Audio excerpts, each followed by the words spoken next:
Individual Muslim men might be very loving towards their wives. My friend Nabil's parents had a beautiful relationship, and so do many other Muslim couples. But there's definitely a problem in the Muslim world. In 2009, the Organization for Economic Cooperation and Development released a report on gender equality and social institutions. They rated countries around the world based on the opportunities women have for education and employment, laws to protect women from physical violence, the percentage of women who are married and or divorced by age 16, and so on. And they found that 11 of the 12 countries with the highest levels of discrimination against women were Muslim-majority countries.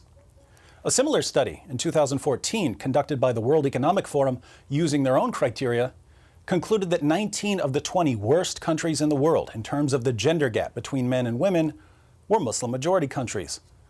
When you have a problem like this, you have to ask, why do so many Muslim countries have the same problem, namely high levels of discrimination against women?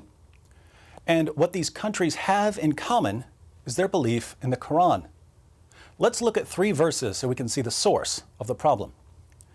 Surah 2, verse 282 of the Quran is a long verse dealing with contracts, but there's an interesting part in the middle of the verse that says, "And get 2 witnesses out of your own men, and if there are not 2 men available, then a man and 2 women, such as you agree for witnesses, so that if one of them, one of the 2 women, errs, the other can remind her." The Quran says that if 2 men aren't available as witnesses, then get a man and 2 women. Here we find the Islamic principle that the testimony of a woman is worth half the testimony of a man. Why is this? Muhammad explains in Sahih al-Bukhari, where he says that the testimony of a woman is only half as reliable as a man's testimony because women are intellectually deficient. They're stupid. This view of the reliability of a woman's testimony has made it enormously difficult for Muslim women to testify against men in court. According to the New York Times, human rights workers have noted that as many as half of the women who report being raped in Pakistan are charged with adultery. Another disturbing verse is Surah 2, verse 223, where Allah tells Muslim men, "Your wives are a tilth for you, so go to your tilth when or how you will." We don't use the word tilth much nowadays. A tilth is a patch of ground that you plow so you can sow your seed.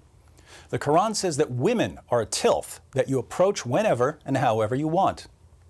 The historical background of this verse, according to Sunan Abu Dawud, is that when Muslims moved to Medina, they began marrying women from Medina, and the women of Medina didn't want to have sex in certain positions.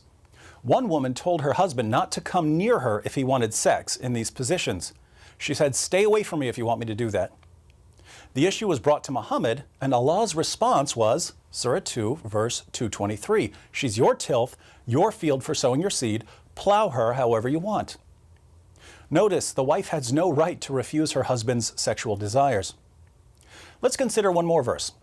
Some women aren't as quick to obey their husbands as Allah and Muhammad demand, so what are Muslim men supposed to do about rebellious wives? Allah answers in Surah 4, verse 34.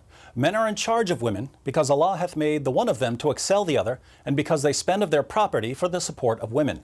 So good women are obedient, guarding in secret that which Allah hath guarded. As for those from whom you fear rebellion, admonish them and banish them to beds apart, and scourge them. Then, if they obey you, seek not a way against them."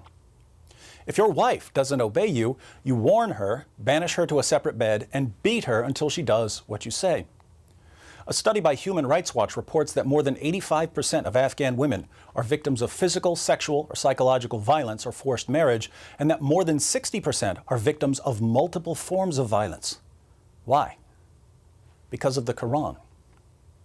According to Allah and Muhammad, women are stupid, they're the property of men and have to submit themselves fully to their husbands' sexual whims.